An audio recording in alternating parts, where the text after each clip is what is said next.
감사합니다. 여러분, 오늘 123편의 말씀을 보겠습니다. 1절에서 4절 말씀까지이기 때문에 우리 같이 한번 큰 소리로 마스크를 단디 하시고 읽겠습니다. 시작. 하늘에 계시는 주여, 내가 눈을 들어 주께 향하나이다. 상전의 손을 바라보는 종들의 눈같이, 여주인의 손을 바라보는 여종의 눈같이 우리의 눈이 여호와 우리 하나님을 바라보며 우리에게 은혜 베풀어 주시기를 기다리나이다.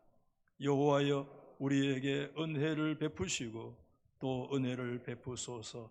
심한 멸시가 우리에게 넘치나이다. 안일한 자의 조소와 교만한 자의 멸시가 우리 영혼에 넘치나이다. 아멘. 우리 찬양대도 은혜로 노래를 불렀지만, 자, 우리 한번 자리에서 불편하시는 분은 앉으시고요, 일어납시다. 우리 오라 우리가, 자, 두 손을 들고 찬양 한번 하나님 합시다. 오라 우리가.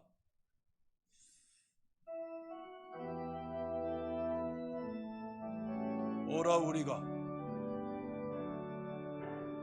오라 우리가 여호와의 산에 올라 하나님의 전에 이루자. 오라 우리가 여호와의 산에 올라 하나님의 전에 이루자. 주님의 도를 배웁시다. 주님의 도를 배우고 주님의 길로 행하리. 이는 율법이 시온에서 나오고 주의 말씀은 예루살렘에서. 주님의 도를 배우고 주님의 도를 배우고 주님의 길로 행하리. 이는 율법이 시온에서 나오고 주의 말씀은 예루살렘에서. 주님의 도를 배웁시다.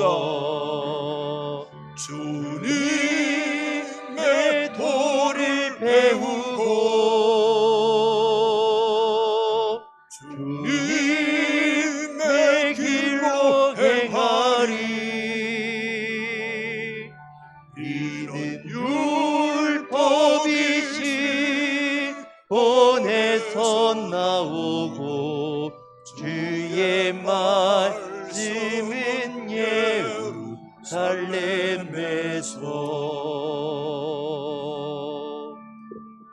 할렐루야. 자리에 앉으시겠습니다. 우리 좌우에 한번 인사하십시다. 잘 올라오셨습니다. 감사합니다. 여러분, 오늘은 성전에 올라가는 노래 네 번째 123편의 말씀 앞에 우리가 서 있습니다. 저는 기도하면서 성전에 올라가는 노래 15편 내용을 5부로 나누어서 말씀을 계획하고 준비하고 있는데, 오늘 123편의 말씀부터 제2부가 시작되었다, 이렇게 이해를 하시면 좋겠습니다. 제1부는 120편에서부터 122편의 말씀까지는 순례의 출발점에서 바라본 전 과정을 노래한 것이라고 한다면, 성전에 올라가는 노래 제2부는 오늘 123편, 4편, 5편, 6편의 말씀까지는 한 걸음 더 나아가서 순례의 과정에 대한 공동체적인 삶을 노래하고 있다, 이렇게 이해를 하시면 좋겠습니다. 그렇기 때문에 여러분들 지난 주일까지는 주보에 보면 제목 앞에 출발 1, 2, 3 이런 내용이 쓰여져 있었는데 오늘은 보면 다른 용어가 쓰여 있죠. 뭐라고요? 과정이라고 해서 오늘 첫 번째 제2부의 시작인데 그 내용은 출발해서 한 걸음 더 나가서 순례의 과정이 오늘 2부의 말씀을 통해서 사실상 시작되었다. 여러분이 그렇게 이해를 하시면 좋을 줄 압니다. 여러분, 오늘 이 123편의 말씀을 놓고 학자들은 이 성경의 시대적인 배경을 어디에 둘까 나름대로 분분하죠. 기준이 뭐냐 하면 이스라엘 백성들이 포로지에서 돌아온 포로 기환을 기준으로 해서 기환 이전일까 귀환 이후일까 나름대로의 의견이 분분한데, 포로 기환 이전이라고 한다면 우리가 잘 아시는 것처럼 그들이 바벨론 포로 생활 속에서 겪는 고통스러운 삶이 배경이 된다, 이렇게 이해할 수도 있겠고, 많은 학자들은 대체로 오늘 이 123편은 귀한 이후의 내용을 배경으로 하고 있을 텐데 정확하게 그 시대다라고 얘기하기는 어렵지만 대체로 학자들이 두 시대를 얘기하는데, 첫 번째 시대가 언제냐 하면 기환 공동체가 느헤미야 시대에 무너진 하나님의 성벽을 재건할 때 여러분 얼마나 많은 멸시와 그런 방해 공작이 있었습니까? 여러분 호론 사람 산발렛과 여러분 암몬 사람 도비아와 게셈 아라비아 사람 게셈이라는 사람들이 총동원해서 하나님의 성벽 재건을 근원에서부터 방해하는 그런 역사가 있었는데, 어떤 학자는 오늘 123편이 그런 시대를 배경으로 하고 있다, 이렇게 얘기를 하기도 하죠.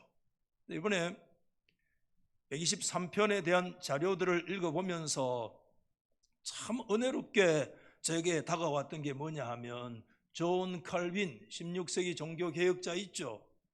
우리 칼빈 하면 기독교 강요만 생각하지만 사실은 칼빈은 요한계시록하고 일부 말고는요 성경 66권 전체를 강의하고 주석한 사람이에요. 위대한 성경학자죠. 칼빈의 123편의 성경 주해의 말씀을 읽으면서 굉장히 마음속에 은혜가 되더라고요.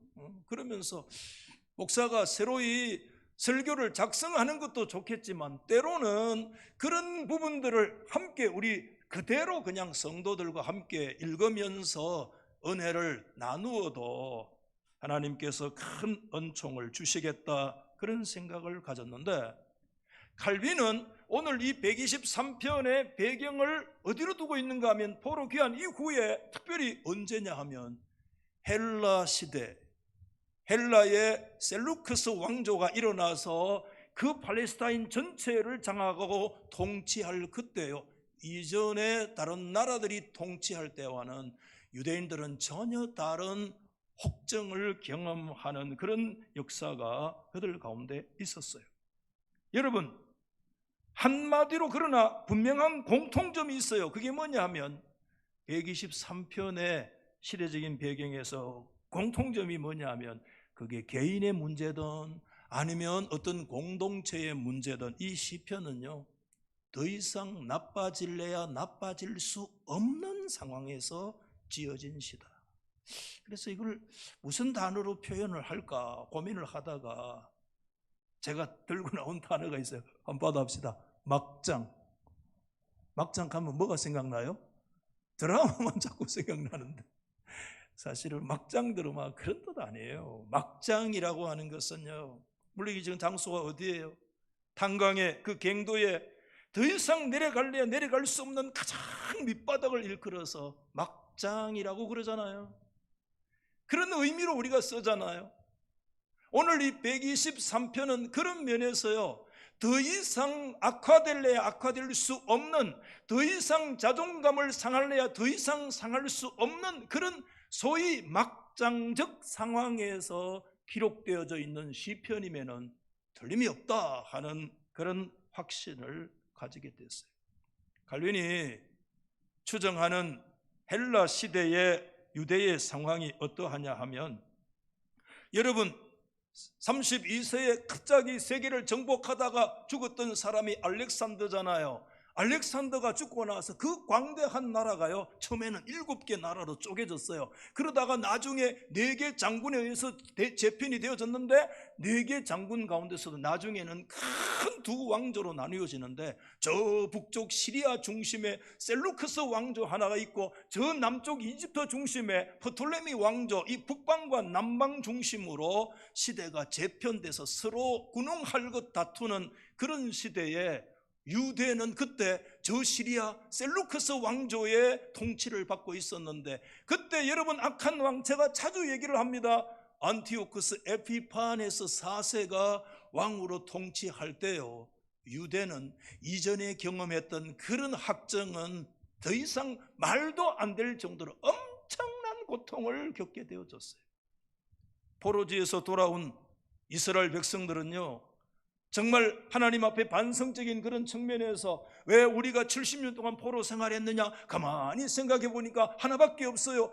여호와 하나님 유일신 신앙을 우리가 버렸구나. 그래서 그들이 포로지에서 돌아와서 국가를 나름대로 그곳에 살면서 외세의 통치 아래 있기는 하지만, 그래도 우리가 하나님 앞에 냉소적이기는 하지만 여호와 유일신앙 하나만을 우리가 제대로 지키면서 살아가야 되겠다, 그렇게 굳게 붙들고 있는데, 알렉산더 이후에 밀려오는 헬레니즘의 그 이방의 사상과 영향들이 막 밀려오는데, 유대인들이 그 밀려오는 그 헬레니즘 사상에 휘청휘청하면서 그런 가운데서도 끝까지 하나님 여호와만 유일신앙을 막 붙들고 있는 그런 상황인데, 그때 등극한 사람이 안티오쿠스 에피파네스 4세예요. 여러분, 이 안티오쿠스 4세가요, 저 남쪽에 있는 프톨레미 이집트를 잡아먹으려고요, 대대적인 원정을 2차례나 합니다. 그래서 2번째 원정을 할 때는요, 완전히 그냥 이집트를 장악해버렸어요. 야, 이제 내가 드디어 저 북방왕으로서 남방 프톨레미 왕조를 완전히 잡아먹고 통일을 하는구나 하고 수건 사업이 목전에 다달됐을 때요, 그때 아이고, 전혀 다른 새로운 제3자의 세력이 개입되는데, 그 세력이 누구냐 하면 로마라고 하는 강대국이 이미 지중해권 전체를 제패한 강력한 힘으로, 네가 이집트를 잡아먹을 게 아니라 로마 우리가 이집트를 잡아먹겠다 하고 개입을 해가지고, 다 된 밥에 뭘 빠뜨리느냐 하면 코 빠뜨리는 식으로 소나기에 들어오는 그런 찰나에 로마에게 빼앗기고 탈탈 털리고 고향으로 이제 다시 돌아가는데, 길목이 어디입니까? 그게 유대 땅입니다. 예루살렘 쪽으로 뛰어 들어와요. 옛말에 종로에서 뭐죠? 뺨을 맞고 한강에 가서 눌러 헐긴다는 그런 속담이 있는데, 저 이집트에서 로마에게 실컷 얻어 터지고 탈탈 털리고 정말 그 유대 땅으로 뛰어 들어가서 예루살렘 성전에다가, 제가 자주 그런 얘기 했잖아요. 이 안티오쿠스 4세가요, 유대인들이 제일 싫어하는 짐승이 뭡니까? 돼지 아닙니까? 돼지 모가지를 쳐가지고 하나님의 성전 제단에다가요, 그걸 갖다 바친 거예요. 피가 거꾸로 솟기는 일이죠. 그러면서 그곳에서 헬라의 최고의 신인 여러분 제우스 신에게 하나님의 성전에서 제사를 드리는, 유대인들의 입장에서 바라볼 때 다니엘 성경에 기록된 거룩한 곳에 가정한 것이 서는 것을 보거든이라고 하는 그 내용이 문자적으로 성취되어지는, 말도 표현할 수 없는 엄청난 우상 숭배를 그들이 목도하는 현장에 이르게 돼요. 이 에피파네스 4세가요 얼마나 미친 행동을 했는가 하면, 유대인들의 전통적인 관습이 할례를 베푸는 것이잖아요. 앞으로 유대인의 그 방식 행하지 마라, 그렇기 때문에 그 야만적인 거다 그러면서 할례를 행한 애들을 찾아가지고 그 자리에서 죽이는데, 죽인 것으로 끝내지 않고요, 여러분 충격받습니다. 놀라지 마세요. 그 죽은 아이의 시체를요, 그 아이의 어머니의 목에다가 갖다 걸어줬어요. 약하죠. 그것뿐만 아닙니다. 600명의 유대의 제사장들을 굴비 엮듯이 묶어가지고요, 그 마차가 가는 길에 쫙 눕혀놓고요, 마차에 사람들 가득 태우고 그 위로 오르락내리락 하면서 다니면서요, 600명의 제사장을 마차에 깔아서 죽인 사람이 안티오코스 에피파네스 4세예요. 영어의 에피파니 그러면 뭡니까? 신이 나타났다는 뜻이잖아요. 그런데 유대인들은 그 이름을 바꾸어서 마니아, 이거 뭐 미친놈, 그렇게 이름을 불렀는데, 칼빈이 얘기하는 것처럼 여러분 오늘 이 123편이 만약에 그때 헬라의 안티오코스 에피파네스 4세가 유대를 확정하고 통치를 할 때 그 시대적인 배경을 가지고 있다고 한다면, 오늘 여러분 본문 3절 끝에 말씀에 오늘 시인의 절규 심한 멸시가 우리 가운데 넘쳤나이다. 멸시가 하나님의 백성들 속에 와서 흘러 넘치는 거예요. 여기에 정말 이 심하다고 하는 것은 질적인 양적인 개념을 모두 포함하는데, 도대체 더 이상 참을래야 참을 수 없는 심하고 고통스러운 멸시가 그들의 속에 가득 채워진다는 것을 말씀하고 있어요. 근데 여러분, 칼빈이 이 시편을 그런 공동체나 국가에게만 적용되는 것으로 보지 않았습니다. 문제는 그 시대나 오늘 이 시대를 살아가는 우리 성도 개개인 한 사람 한 사람이요, 이 땅에서 겪을 수 있는, 아까 제가 말씀드렸잖아요, 막장이라는 인생, 더 이상 내려갈 길이 없는, 더 이상 나빠질 수 없는, 더 이상 악화될 수 없는 그런 상황을 만난 이 땅을 살아가는 순례의 길에 서 있는 하나님의 백성들의 영적인 상황을 오늘 이 123편에서 통해서 상정하고 있어요. 칼빈이 적은 글들이 많은데 한두 문장만 소개를 하면 이런 문장을 그는 주석에서 말씀하고 있습니다. 여러분, 이 땅 위에서 도움을 받을 수 있는 아무런 소망도 없을 때, 오늘 우리 가운데 혹시 이런 분이 계세요?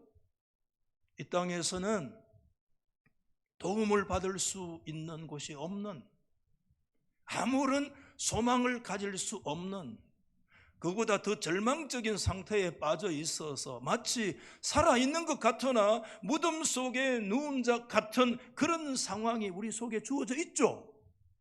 있습니다. 길을 잃어버린, 여러분 그 미로에서 길을 잃어버린 자처럼 오늘 우리의 인생의 향방 잃어버리고 우리 인생에 가는 길을 잃어버리고 절망의 깊은 정말 그 속에서 허우적거리는 그런 인생들, 그런 순간이 오늘 우리 가운데 없습니까, 여러분? 그 다음에 칼빈이 이렇게 또 얘기를 했어요. 참된 성도들이, 참된 성도라고 할지라도 안위하심을 얻지 못할 뿐더러 완전한 힘을 잃어버리고 온갖 그릇된 것들 앞에 드러난 바 되어 항거할 만한 힘도 용기도 지닐 수 없는 그와 같은 상황이 사실상 어디의 상황을 얘기하고 있느냐? 오늘 123편에 오늘 시인들이 처하고 있는 이 상황이라고 하는 것이 뭐냐? 참된 성도들이 하나님 앞에서 안위하심을 받지 못하는, 더 이상 힘과 용기를 가질 수 없는 완전히 절망과 좌절과 큰 멸시가 우리에게 흘러와서 넘치는 그와 같은 상황을 말하고 있다.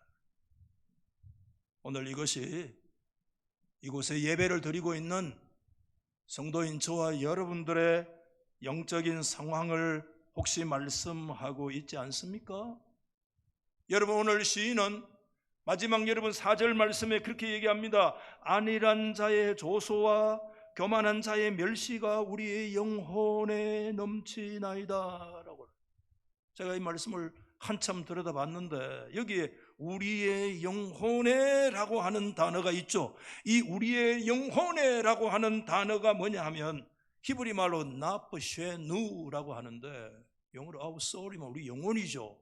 근데 다른 어떤 글을 보니까 our inmost being, 우리 가장 깊은 곳에 있는 것들 말하는 거예요. 여러분, 오늘 우리가 이곳에 그냥 이렇게 그 모습만 보고 앉아 있지만 inmost, 우리 속에 가장 깊숙한 곳에, 그래서 어떤 의역된 성경을 봤더니 이 우리의 영혼을 뭐라고 아주 실감나게 번역을 했느냐 하면 목구멍이라 이렇게 번역을 했어요. 목구멍.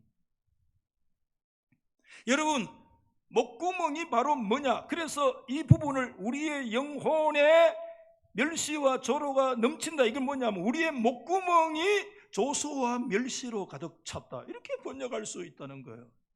목구멍 하면 우리 식욕이 생각나잖아요. 그 목구멍에 음식물이 들어차는 것처럼 조소와 멸시가 음식물이 되어서 내 목구멍에 가득 들어차게 됐어요. 여러분, 목구멍에 가득 들어차면 왜 됩니까? 미치죠. 더 이상 정말 음식이 들어갈 수 없는 그럴 정도로 조소와 멸시가 가득 들어차 있는 거예요. 특별히 여기서 조소라고 하는 단어가, 여러분, 히브리 말로 제가 이걸 보면서 깨달았어요. 이게 라그라는 단어인데 이 단어의 원형적인 뜻이 뭔가 하면 한번 받아하십시다. 덧없는, 혀로 말한다, 그런 뜻이에요. 목사님, 이게 무슨 상황을 얘기하느냐 말이에요. 하나님을 안 믿는 것도 아닌데 상황이 너무 절망적이기 때문에 도대체 그 목구멍에 멸시와 조소가 내 안에 가득 들어차 있는데, 그러면 목구멍으로 뭔가 하나님을 부르고 하나님 앞에 주여라고 외치고 하나님 뭘 한마디라도 얘기를 하고 싶은데 내 목구멍 속에 조소와 멸시가 가득 들어차 있기 때문에 내 속에 말이 안 나와요. 말이 나오는 것이 있다면 그거는 뜨듬거리는, 말도 되지도 않는 그런 한두 마리 말도 안 되는 그런 말이 내 안에 터져 나온다는 상황을 조소라는 단어예요. 다시 더 말씀드리면, 오늘 여러분, 우리 가운데 하나님 앞에서 인생이 때로는 어려울고 힘들 때 하나님 앞에 기도해야 되겠다고 생각하지 않는 사람, 오늘 우리 예수 정상적으로 믿는 사람 가운데 있어요? 없어요. 그런데 기도해야 되겠다, 그런 영적인 감동들이 우리 가운데 오죠. 성령님께서 그런 감동을 우리 가운데 주시지만 문제는 우리의 심적 상황이 절시와 조소로 가득 들어차 있기 때문에 감히 살아계신 하나님 앞에 내 목구멍으로 하나님 앞에 도대체 그 기도의 한 단어조차도 하나님 앞에 터져 나오지 못하는 그런 상황, 그 막장적 상황을 오늘 이 성경이 말씀해 주고, 이게 뭐냐, 이게 라그의 상황을 얘기하는 거예요. 여러분, 그런 상황을 경험해 보셨죠? 예? 2007년도 9월 2일자 미국 타임즈에는요 이런 기사가 실렸습니다. 저도 그때 그 기사를요 생생하게 지금까지 충격적으로 기억하고 있어요. 1950년에 여러분, 인도 칼쿠타를 중심으로 사랑의 선교회를 조직을 해서 45년 동안 빈민병자, 고아 죽어가는 자들을 섬겼던 사람이 있습니다. 사랑의 성녀로 소문이 났던 사람이 있어요. 그 유명한 사람입니다. 가톨릭의 수녀이기는 하지만 마더 테레사라는 사람 아시잖아요. 그래서 1997년에 그의 사랑의 희생과 정신을 받들어서 노벨 평화상을 수상할 정도니까, 여러분, 아무나 노벨 평화상 받습니까? 45년 동안의 사랑과 섬김을 통해서 그렇게 애썼던 사람, 우리와 신앙 체계가 좀 다르기는 하지만 그럼에도 불구하고 어쨌든 믿음으로 그런 삶을 살았던 사람인데, 타임즈에 뭐라고 밝혀졌는가 하면 그가요 이 땅에서 사람들에게 편지를 이렇게 주고받고, 소위 전주계 고해성사하는 거 있잖아요. 그런 내용들이 있는데 수많은 긴 세월 동안에 편지가 이렇게 이제 그의 사후니까 이렇게 밝혀졌는데, 그곳에 어느 곳에서도요 그 마더 테레사라는 사람이요 하나님의 존재를 느끼지 못했다는 거예요. 여러분, 충격적인 것이잖아요. 문자적으로 적어도. 저는 그때 그런 기사가 우리 국내에서도 많이 일어났어요. 저는 그때 그 기사를 이렇게 들여다보면서 무엇을 의미하는 것인가 말이에요. 그의 영적인 친구에게 이런 편지를 그는 써서 보냈습니다. 이렇게 편지를 써서 보냈어요. 예수님은 당신을 특별히 사랑하시죠. 예수님 당신을 사랑하시는 것 같아. 그러나 나에게는 뭐죠? 침묵과 공허함이 너무 커요. 그래서 보려고 해도 보지 못하고 들으려고 해도 들리지 않고, 그 다음에 이렇게 얘기합니다. 기도할 때 혀를 놀리려고 해도 뭐가 나오지 않아요? 그 입술로, 그 목구멍으로 하나님을 향하는 한마디 말도 한마디도 입으로 튀쳐나오지 않는다는 거예요. 여러분, 오늘 이 상황이, 오늘 이 123편의 시인이 처하고 있는, 도대체 살아계신 하나님 앞에 심한 멸시와 조소가 그의 목구멍에, 그의 가장 깊은 곳에, 심지어 그의 영혼 속에까지 가득 들어차서 정말 하나님을 향해서 얘기하기를 원하지만 뜨듬거리는 말조차도 그의 입구멍에서 터져나오지 않는 이와 같은 상황이 바로 무슨 상황이냐? 오늘 이 시인의 상황이요, 이 라그의 상황이라는 것이죠. 여러분, 이런 상황을 경험을 해보셨죠? 여러분 인생 속에서? 예? 여러분, 저도 인생을 어르신들 앞에서 논할 수는 없지만 이제 좀 살아오면서 하나님 앞에서요, 가슴의 깊은 곳에서 어떤 순간 속에서는 하나님 앞에 한계를 경험하게 되죠.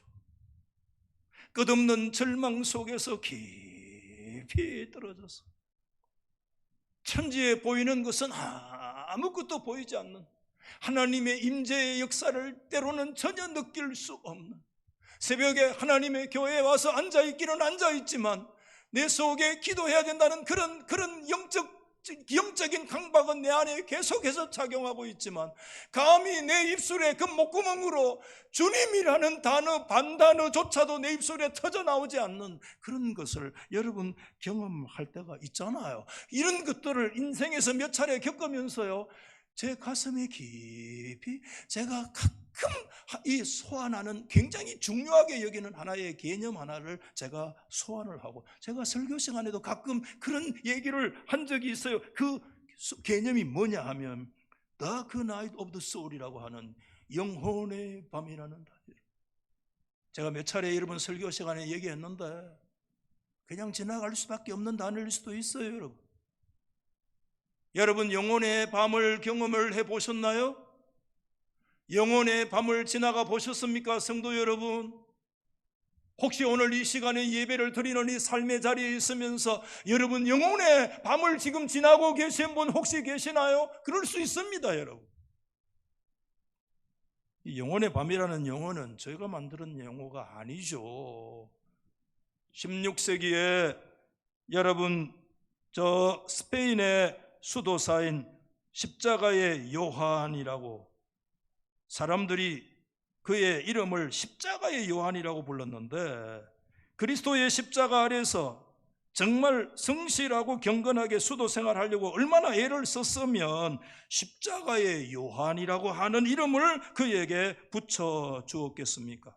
그 당시에 수도사들이 많았죠. 수도 생활하는 사람들이, 사막의 수도사들, 그분들의 그 검은들, 굉장히 우리 무시할 수 없는 그런 것들 많죠. 그런데 굉장히 수도사들의 삶이 혼란해지기 시작하니까 안 되겠다. 그때 선배인 아빌라의 테레사라고 하는, 그 당시 테레사의 그 선배인 그 여성과 함께 이 타락한 수도의 역사를 개혁해야 되겠다는 사명감을 가지고 마치 성경의 세례 요한처럼 사람들의 회개를 촉구하고 그들의 그 타락된 상황들을 정말 개혁해 나가려고 애를 쓰는데 반드시 그곳에는 거부감이 있죠. 반대하는 사람이 있죠. 그래서 1577년 10월에 개혁을 반대하는 수도사들에 의해서 납치가 됩니다.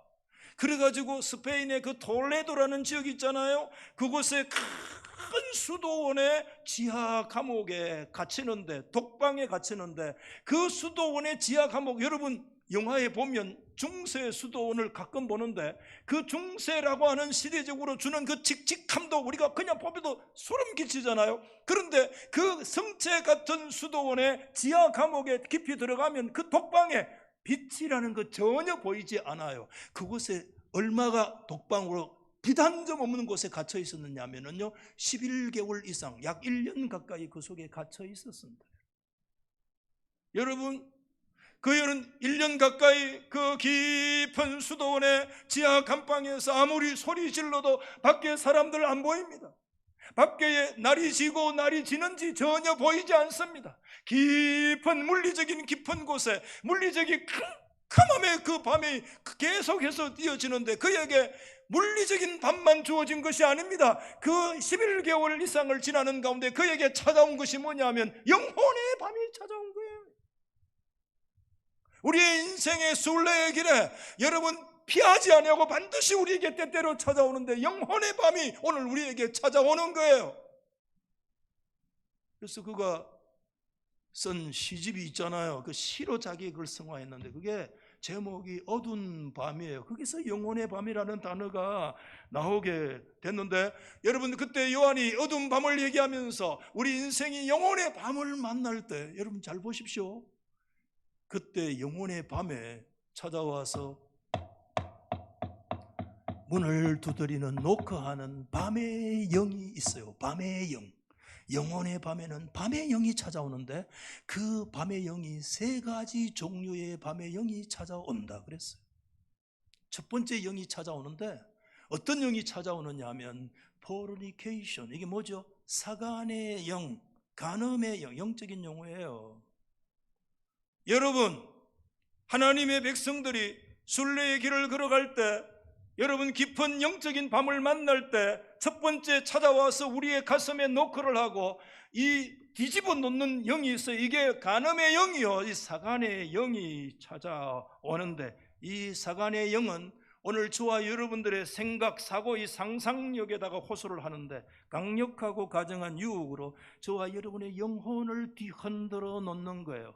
지금까지 내가 만족을 주었던 모든 수단들이 종언을 구하고 그것을 대체할 다른 어떤 것을 추구하도록 만들기 때문에 그때 우리 인생은 자칫 잘못하면 어디에 빠지는가 하면 매너리즘에도 빠지지만은 영적인 깊은 여러분 그 번아웃의 탈진에 빠지기도 하지만 그곳에 지금까지 모든 것들이 다 잊어버리고 아무것도 재미가 없고 예수 믿는 것도 재미가 없고 교회 가서 앉아있긴 하지만 그냥 졸다가 그냥 끝나버리는 그런 삶들이 계속 반복되어지고 반복되어질 때 그때 다른 것을 추구하고 다른 것을 찾아갈 때 그때 육체적으로 가늠하기 쉬워요. 조심해야 돼요. 우리 인생에 어둠의 밤이 만났을 때 그때 사간의 영이 와서 우리를 녹화합니다. 새로운 것들을 추구하도록 만듭니다. 새로운 쾌락을 문을 열어가도록 그때 우리를 녹화합니다. 이것은 다윗에게도 녹화했고 누구에게도 다 녹화합니다. 저와 여러분에게 찾아와서 반드시 이 사간의 영이 우리를 녹화합니다. 그리고 찾아오는 영이 있어요. 블레스폼이라고 하는 영인데 이게 뭐냐 하면 두 번째 영이 신성모독의 영이 찾아와요. 신성모독이라는 말을 왜 붙이느냐, 하나님을 향해서 원망하도록 만드는 거죠. 하나님을 향해서 분노하도록 만들고 충동질하는 거예요. 하나님의 인재를 경험하기를 원했지만 하나님이 나타나시지 않는 거야. 하나님 도대체 어디 계시는 거예요? 내가 지금 당하고 있는 이 고통과 시련 속에 내 인생은 지금 더 이상 내려갈 수 없는 깊은 심리적인 영적인 막장 속에 내가 빠져 있는데 내가 지금까지 믿었던 하나님 어디 계시죠? 하나님을 향한 충동, 하나님을 향한 분노, 하나님을 향해서 내 마음의 모든 것들을 쏟아내는 그때 하나님에 대한 개념과 이미지가 사라지는, 그는 요한은 시에서 이렇게 적었어요. 사랑하는 이여, 하나님이시죠. 사랑하는 하나님, 나를 슬픔 가운데 남겨두고 어디에 숨으셨습니까? 엘미스타텔, 숨으시는 하나님. 미치는 거예요, 여러분. 하나님 어디 계세요?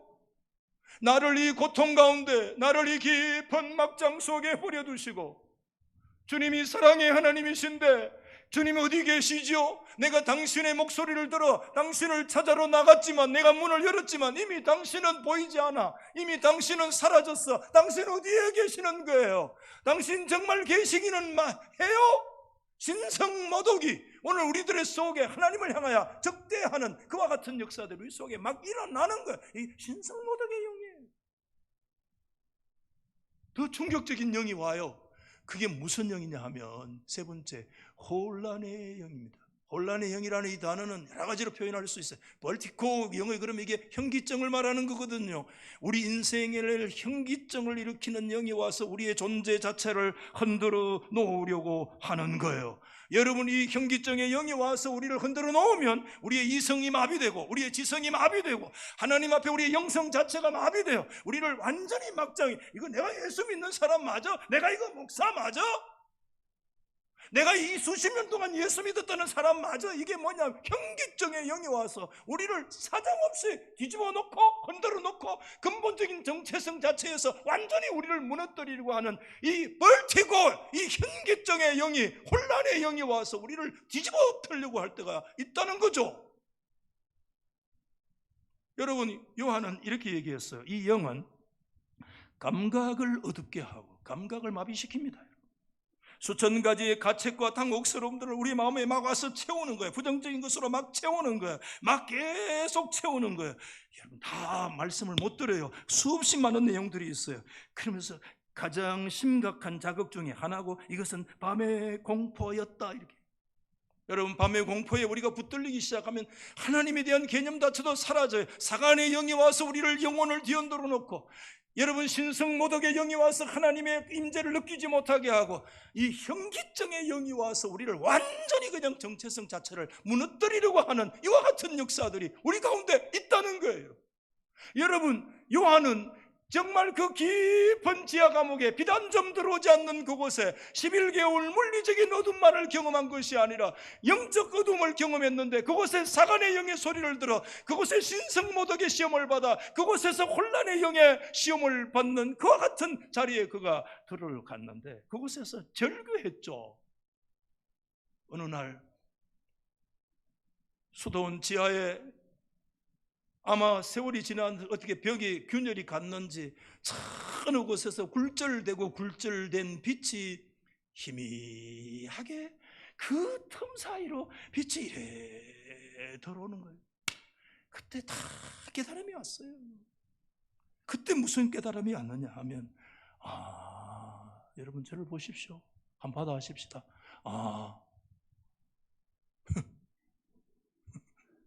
나도 기가 찬다. 받아합시다. 하나님은 빛만을 창조하신 것이 아니라 어둠도 하나님이 창조하셨다. 무슨 말인지 이해되십니까? 빛과 어둠은 서로 대립되는 존재가 아니었다는 거예요. 빛과 진리의 빛과 이 때로는 부정적인 것이지만 이 영적인 어둠이라고 하는 것은 굉장히 서로 인연이 맞닿아 있는 것이라는 거예요. 하나님은 빛만 하나님이 창조하셨구나, 어둠은 하나님이 창조하신 것이 아니야 라고 생각했던 그 어둠의 영 속에서 하나님의 임재를 느끼지 못하고 사간의 영, 신성모독의 영, 혼란의 영이 와서 자신의 존재 자체를 뒤엎어 놓으려고 했는 그때 큰 깨달음이 왔는데, 어둠도 하나님이 창조하셨다. 할렐루야. 그런 깨달음이 왔는데, 그때 하나님께서 내 영혼의 밤을 나에게 허락하신 것은 내 영혼이, 여러분, 하나님과 이전과 비교할 수 없는 친밀한 연합 속으로 들어가기 위해 우리로 하여금 반드시 통과하게 하시는 인생의 좁은 길이구나 하는 것을 깨달았어요. 인생의 좁은 길이구나. 영혼의 밤의 장소가 우리의 죽음의 장소가 아니라, 그것은 역설적으로 오히려 이전에 경험하지 못했던 하나님과의 친밀과 깊은 믿음으로 나아가게 하는 하나님의 역사하시는 손길의 장소요, 하나님의 작업의 장소였다는 사실을 기억하게 된 것이죠. 여러분, 저를 보십시오. 우리는 하나님과 친밀한 믿음의 연합을 믿음으로 원하고 있습니까? 없습니까? 원하고 있죠. 있으시면 아멘 합시다. 그러나 여러분, 그 길이, 하나님과 친밀한 연합을 원하는데 그 길이 때로는 어두움의 밤길이라는 것을 우리는 인정하고 싶지 않죠. 여러분, 어두움의 밤길이라는 것을 받아들이지 않아요. 밝은 빛 속에서만 하나님과 친밀하고 싶어 하는 것이 있어요. 왜? 하나님은 빛이시니 그에게 어둠이 조금도 없다는 그런 말씀을 우리가 묵상하면서 하나님이 우리 가운데 어둠을 주실 리가 없어. 하나님 밝은 빛 속에서만 우리를 인도하실 거야. 여러분, 바바라 브라운 테일러라는 미국의 목사가 이것을 꼬집었는데 이런 영성을 뭐라고 얘기하느냐, 여러분 여기에 써놨잖아요. 오늘 영어 몇 가지 쓴다, 그렇죠? 젊은 분들 영어 좀 보시는 분은 봐요. Full Solar Spirituality라고, 완전 태양 영성이라는 뜻입니다. 비꼬는 겁니다. 이거 꼬집는 거예요. 무슨 뜻입니까? 하나님은 우리를 태양 가운데 밝은 빛 속으로만 인도하시지, 내게 있는 고통과 심한 멸시와 조소와 이 어둠은 하나님과는 관계없는 거야. 이게 완전 태양 영성이라는 거예요. 그렇지 않아요, 여러분? 이 완전 태양 영성만 가지고 하나님은 밝은 빛으로만 우리를 인도할 것이더라고 이해하는 사람은, 여러분 욥기서 읽어보면 난감합니다. 욥기서 말씀 그런 사람은 이해 못합니다. 저거 다 깨놔도 이해 못합니다, 여러분. 왜? 여러분, 죄 없는 정말 거룩하게 살려고 했던 의로운 욥이 고난 속에 처하여 그의 영혼의 밤을 도대체 어떻게 설명할 수 있습니까? 여러분, 완전 태양 영성 가지고 우리가 어떻게 우리의 순례의 길에 하나님이 우리의 인생의 밝은 빛만을 비춰주신다는 영성 가지고 있으면 우리가 어떻게 도대체 이 성경에 있는 여러분 욥기 같은 말씀을 이해할 수가 있겠습니까? 하나님은 이해할 수 없는 깊은 고난과 시련과 역경 속에서 욥이 마지막에 하나님 앞에 얻었던 거, 그는 마지막 42장 2절과 3절에 말씀을 하고 있잖아요. 주께서 못하실 일이 없고 무슨 계획이든지 못 이루실 일 없고 무지한 말로 이치를 가리는 자가 누구냐, 그러면서 고백합니다. 나는 깨닫지도 못한 거 말이고 알 수 없는 거 헤아리기도 어려운 말들을 말하는데, 말이 많은 사람 치고 지혜로운 사람 본 적이 없어요. 뭐 다 아는 것처럼 엄청난 말들을 쏟아내고 친구들과 엄청난 얘기를 쏟아냈는데, 여러분 그때 욥이 마지막에 고백한 것이 뭐냐 하면 이렇게 얘기한 거예요. 무지한 말로 이치를 얻게 했다는 거예요. 도대체 이해할 수 없었다. 하나님 앞에서 자기 자신을 깊이, 여러분 제가 깨달았어요. 저를 보십시오. 욥이라는 사람은 그때 그의 생애 속에서 가장 수동적인 때였어요. 하나님은 때때로 영혼의 밤을 통해서 저와 여러분의 인생을 가장 수동적일 때, 뭐죠? 쉽게 말합니다. 돈이 있어도 안 돼, 지식이 있어도 안 돼, 다른 거 모든 그 포지션이 있어도 안 돼. 하나님이 우리를 영혼의 밤 속에 수동적일 때로 만들면 손끝 하나 까딱 못합니다. 수동적인 가장 그런 상황 속에 하나님이 우리를 만드시고 그때 가장 능력 있게 역사하시는 분이 누구냐 하면 하나님이세요. 그게 욥기입니다. 제가 이 영혼의 밤에 대해서 오늘 이 123편과 연결해서 믿음으로 묵상을 하면서 제가 한 가지 깨달은 게 있어요. 그게 창세기 1장 말씀에 계속 반복되는 1장 5절부터 나오잖아요. 뭡니까? 저녁이 되고 아침이 되니 이는 무슨 날이다? 첫째 날, 둘째 날 똑같아요. 저녁이 되고 아침이 되니. 자, 그럼 여러분 보십시오. 성경 속에서 하루의 시작을 밤으로 시작을 했습니까? 낮에 시작을 했습니까? 성경은 뭐죠? 저녁이 되고 아침이 되니 그게 하루예요. 성경의 시작은 분명히 말씀합니다.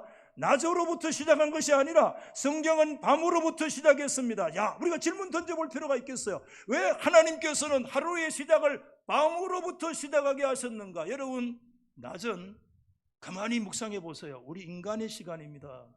인간 자기 자신이 주인된, 만물의 주인이 된 것처럼 내가 모든 것을 할 수 있는 내가 하나님이야. 낮에는 왜? 눈에 다 보이거든. 다 길이 보이거든. 내 마음대로 하면 될 것 같거든. 내가 그때 주인이야. 그때 진짜 하나님 얘기하지만 그때 하나님이 진짜 하나님이 아니야. 내가 하나님이야. 내 경험이 하나님이야. 그러나 여러분, 영혼의 밤이 찾아와요. 밤은 우리 인생이 가장 수동적일 때입니다. 꼼짝달싹 못할 때입니다. 그때 가장 인생이 수동적인 그 시간에, 그 밤은 하나님이 가장 능동적으로, 할렐루야, 가장 적극적으로 역사하시는 하나님의 타임인 줄 믿으시면 아멘. 하나님께서요, 낮에 역사하시는 하나님뿐만 아니라 하나님은 밤을 통해서도 역사하고 계세요. 밤은 하나님의 시간이에요. 영혼의 어두운 밤은 하나님의 시간이에요. 아니, 하나님이 가장 적극적으로 능동적으로 역사하시는 하나님의 기적의 타임이에요. 십자가의 요한은 영혼의 밤에서 죽어 나온 것이 아니에요. 그의 영혼이 오히려 하나님 앞에 정화되어졌다고 고백했어요. 그러가 이런 얘기를 합니다. 영혼의 밤을 만나니까요, 한번 합시다. 하나님이 다 포기하게 하시더라. 첫 번째, 포기가 와요. 포기하지. 여러분, 하나님 앞에 포기 안 했죠, 아직? 포기가 와요. 두 번째, 포기 이후에 뭐가 오느냐? 다 empty, 비워지는 역사가 일어나요. 다 비우게 되는 거예요. 내 지식도 비우고 내 경험도 그거 다 아무것도 아니야. 그거 무력한 존재, 우리 인생 다 비우도록 만들고 그 다음에 결정적인 새로운 역설의 역사가 오는데, 그때 받아합시다. 하나님을 의지하되 전적으로 의지하는 그런 위대한 역설이 어디에서 나타났느냐? 낮 시간에도 나타날 수 있지만, 아니야, 가장 어둠의 영혼의 밤에 막장에 내가 있을 때 모든 걸 포기하고 다 비우게 하시고, 그때 하나님을 온전히 의지할 수 있도록 만드시는 하나님의 역사가 우리 가운데 일어나. 그러므로 영혼의 밤은 하나님이 가장 능력으로 역사하시는 하나님의 시간이라는 거 고백하지 않을 수가 없어요. 여러분, 말씀을 정리하면서 오늘 시인 123편에 여러분, 오늘 이 시인이 여러분 영혼의 밤에 마치 수도원의 지하의 감방에 갇혀 있는 것처럼 사실 사방에 어디 비단 한 점 들어오지 않는 영혼의 그 목구멍 속에까지 멸시와 조소가 그를 넘치는 그런 상황 속에 빠져 있었습니다. 그런데 그때 여러분, 어디에선가 한 줄기 빛이 저 위에서부터 가느다란 빛이 비치기 시작하는 거예요. 그래서 본능적으로 그 빛을 따라 리프트업, 고개 눈을 들어 그를 이래 바라보는 거예요. 마치 요한이 그 수도원의 감옥에서 어느 날 굴절되어 희미하게 들어오는 한 줄기 빛을 바라보는 것처럼, 오늘 이 123편의 이 고난 가운데 이 멸시 중에 있는 시인이 저 위에서부터 희미하게 비치는 한 줄기 빛을 보는데, 여러분, 오늘 123편의 시인이 바라봤던 그 한 줄기 빛의 다른 이름이 뭔 줄 아세요? 오늘 그 이름이, 용어가 여기 있어요. 3번이나 기록된 단어가 있어요. 황금으로 기록돼야 될 단어가 있어요. 그 단어가 뭔 줄 아세요? 그 단어가요, 받아하십시다. 은혜.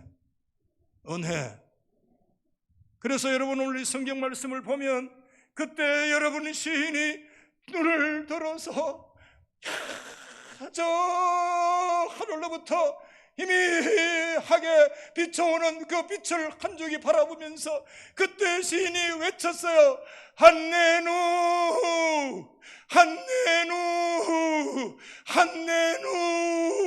외쳤어요. 무슨 뜻인 줄 아세요? 하나님 은혜 주세요. 한내누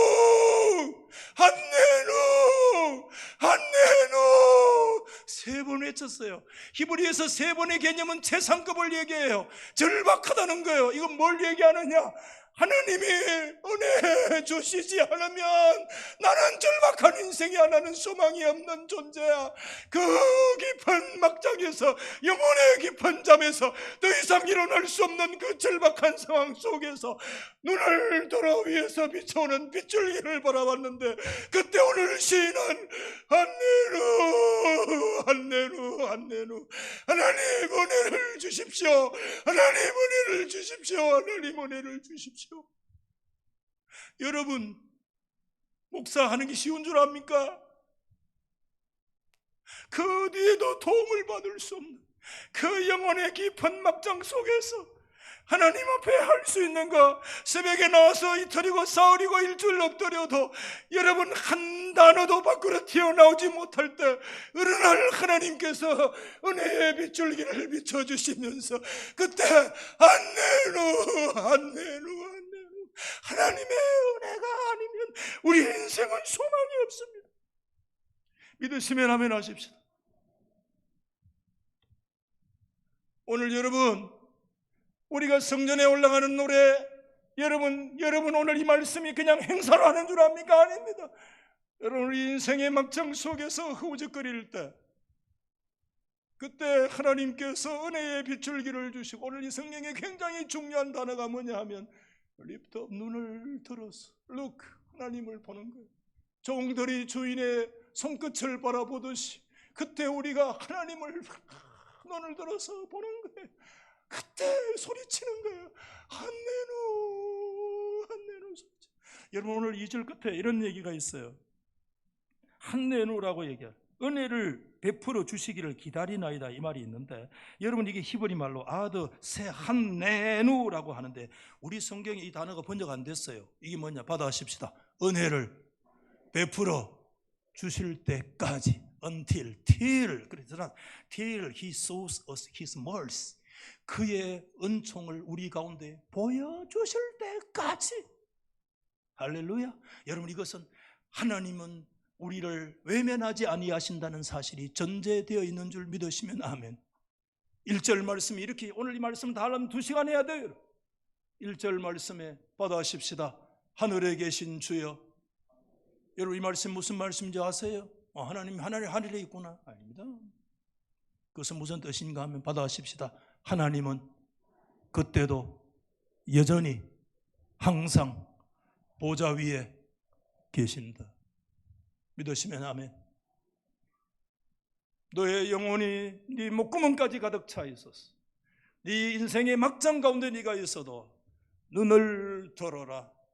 그때 살아계신 하나님은 보좌 위에 항상 여전히 그 자리를 지키고 서 계시리라. 아멘. 목사님, 123편이 순례와 무슨 관계가 있어요? 문자적으로 별 관계가 없는 것 같아요. 그러나 오늘 저와 여러분들이 순례의 행진을 중단할 수 없는 분명한 이유를 오늘 이 말씀은 우리 가운데 보여주고 있어요. 우리 인생은 그런 존재이기 때문에 우리는 우리 가운데 비춰오는 그 은혜의 빗줄기를 바라보면서 한내누, 한내누, 한내누를 외치면서 하나님 아버지 은혜를 주실 때까지 우리의 삶을 중단하지 않고 포기하지 아니하고 우리 하나님의 백성들이 걸어가야 할 순례의 길이 끝까지 진행돼야 될 줄로 믿으시면 아멘. 아멘. 이 길을 끝까지 믿음으로 오르는 역사가 일어나기를 주의 이름으로 축원합니다. 오늘 찬송 한 장